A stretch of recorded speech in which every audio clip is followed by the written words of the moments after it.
I can't stop tugging at the navy blue tie around my neck. It feels like a noose.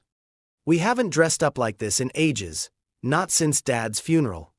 Mom keeps checking herself out in the rearview mirror, smearing her coral lips together. Noodles on Mom's lap, counting the number of stitches on the hem of her dress, while Jess is crammed against the passenger window, like she couldn't get far enough away from me if she tried.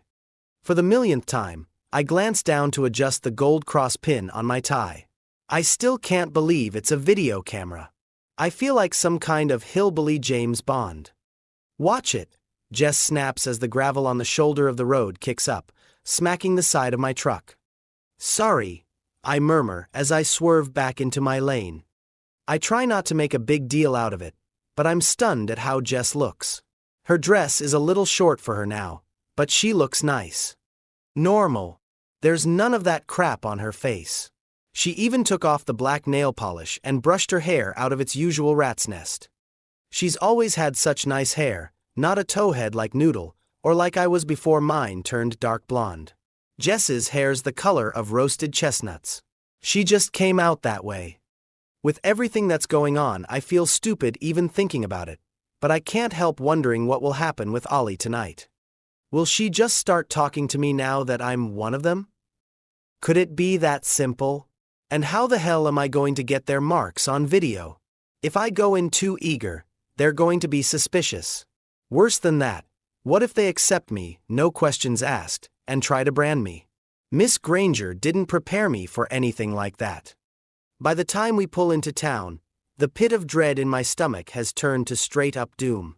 Main Street is packed with cars on both sides. Everyone who's anybody is here. It's one of the few events put on by the Preservation Society that's open to the public. In the old days, it started out as a fair, a place for people to trade their goods when the crops came in, but now it's more like a carnival. There's music, some old-fashioned games, but the big attraction is the Hell House. Midland Baptist puts it on every year.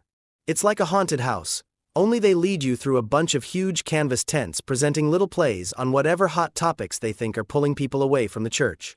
Meth, abortion, gay sex, Satanism, video games. It's really just a chance for people to show off, get some attention. I was in it when I was a kid. Got to play a skeleton in the afterlife. It was pretty fun, jumping out at people and scaring the bejesus out of them. Another grand tradition around here. I let out a shaky breath as I get out of the truck. I've kept my family in seclusion, away from everyone for the past year. And for what? Here I am dragging them straight into the devil's lair. I can't believe I'm spying on the Preservation Society for the Catholic Church, gathering evidence to sanction an exorcism. It sounds fucking crazy, even to me. Just as I'm thinking about getting everybody back in the truck, hightailing it out of here, Noodle grabs my hand. She doesn't even flinch at how sweaty it is. Doesn't it look so pretty? She squeezes my hand, like she knows how tough this is for me. Just like a fairy tale. Yeah. I swallow hard.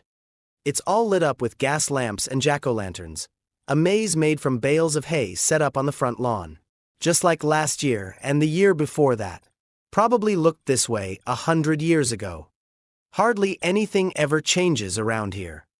I was so ticked off last year when they went ahead with the homecoming game. And after I nearly killed that kid, they went ahead with the Harvest Festival. But this town has a way of turning a blind eye like nobody's business. After news of my dad's slaughter spread, a handful of reporters descended on Midland like a bunch of turkey vultures. But they couldn't find a single person in this town to give them an interview. Mom felt real grateful, but it weirded me out more than anything. What did they have to hide? A string of little kids rush in front of us, their faces painted up like tigers and princesses, laughing their heads off as they disappear into the maze. Reminds me of why I'm here. If there's even a nail's head of truth in all this devil business, I have to do everything I can to stop it. For my dad. For my family. For the future. While all the other guests have to walk around the main house and use the side gate to get to the back lawn, we're Tates. The founding families use the front door. It's our privilege. It's what's expected. Even stepping over the threshold feels like a commitment, like I'm a part of this now, whether I like it or not. I notice Jess having some trouble with the clasp of her necklace. I can help, I say as I step forward. She lets me. As I'm securing the locket around her neck, I say, keep an eye on Noodle for me. Noodle looks back at me like she's about to give me a piece of her mind, but I give her a sly wink and she simmers down. She gets it. Noodle takes Jess's hand and leads the way down the long hall toward the festivities. Mom follows, clutching her purse in front of her like it's the last life preserver on the Titanic. I keep my eyes trained in front of me, but I can feel my ancestors and the rest of the founding families staring at me from the portraits lining the hall. Even though they're trapped behind glass, it feels like they're watching, waiting. With every step, my heart's pounding double time. As we head out the French doors lining the back of the building, I notice the windows already been fixed, like it never happened. For a second, I wonder if it ever did. I wonder if this is how Dad felt at the end, questioning every little thing. But when Mr. Neely steps forward to greet me, bracing my elbow with a firm grip, I know it was real. "Welcome home, Clay," he says. There's a sanctimonious glint in his eyes as he leads me to the edge of the patio so everyone can get an eyeful. I glance around nervously. They're waiting to see what'll happen next. Even though I hate myself for doing it, I reach out and shake Mr. Neely's hand. And it's almost like I can feel the entire community take a deep breath. As if on cue, the bluegrass band strikes up a raucous tune. Couples start two-stepping. Kids are running around all high on Kool-Aid and sheet cake. Strands of tiny white lights are strung overhead, twinkling like low-lying stars. Mrs. Neely quickly ushers my mom over to the other women of the founding families. They seem to welcome her back into the fold without a hitch, but there's something about Mom, a distance, like she's not all connected. I wonder if they can see it too. God, I hope not. The only one who hasn't changed is Noodle. And with any luck, she'll never have to. People are fawning all over Jess, telling her how pretty she looks. A boy asks her to dance. Ben Gilman's little brother. He's a good kid, decent QB at Midland Middle. Maybe this is just what Jess needs, a reminder of how things used to be, how they should be. And just like that, I find myself getting caught up in it all. It'd be so easy to slip back into this life, into ignorance, like cattle being led to slaughter.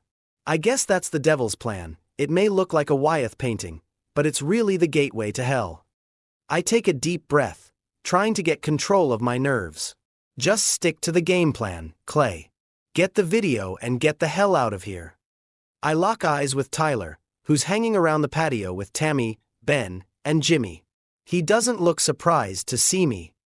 Mr. Neely obviously told them I'd be coming tonight. As much as I want to just walk up to them, get this over with, I know I have to let them come to me. I circle around the party, acting as normal as possible.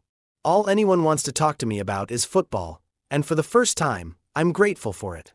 I head toward the buffet tables lining the center of the lawn, chock full of casseroles. Mr. Miller has his smoker all set up.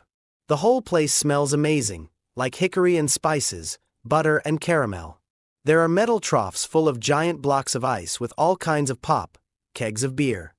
Kids are hiding out under the red and white checked tablecloths, trying to sneak some, just like me and Dale used to do. Don't have to sneak it anymore. If you play ball, you can get away with murder in this town. I fill up a cup with beer and slip it under the table to them. Thanks. 54. You're the best. No way.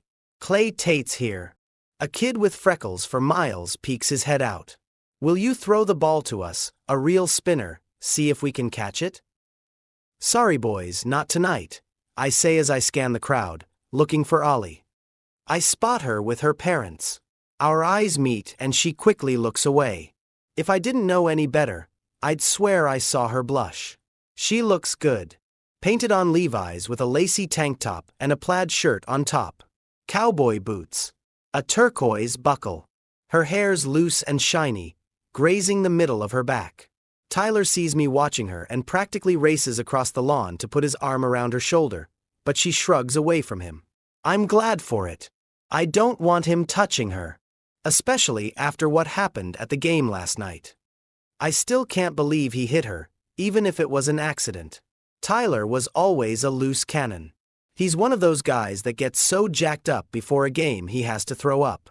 I want to kill him, but I can't draw attention to myself. I have to gain their trust and work my way into the inner circle. I notice Miss Granger enter the party through the side gate. The Preservation Society kids are watching her as she makes her way to the patio. I wonder if they suspect something about her, if they can sense her connection to God or something creepy like that. If what Miss Granger is saying is true, the chosen one could be any one of them. As soon as the devil chooses, takes root, the others will fall. At least that's what happened back in Mexico. I need to protect Ollie until the exorcism. As soon as that happens, she'll be cleansed of all this. Miss Granger says it will be like it never happened, just a bad dream. Miss Granger's wearing a fitted navy blue dress. It matches my tie.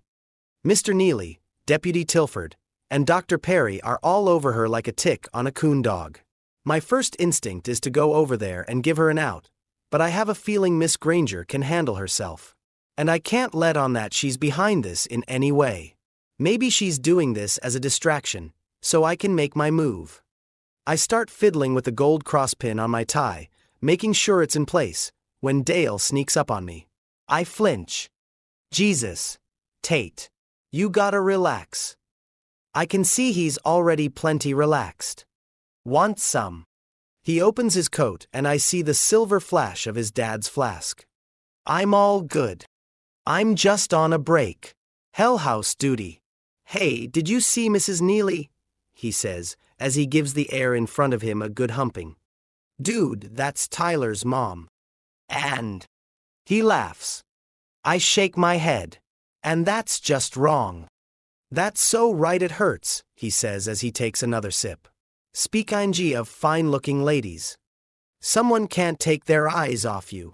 I follow his gaze to see Ollie, standing alone now, on the edge of the dance area. Dale pushes me toward her. Go, you dumbass. I take a deep breath and start the long walk across the lawn. People are slapping me on the back, shaking my hand, calling me out by my number. I just smile and nod. I don't hear a word they're saying. I don't even care. The only thing I care about is getting to Ollie. Feels like I've been waiting for this moment my whole life.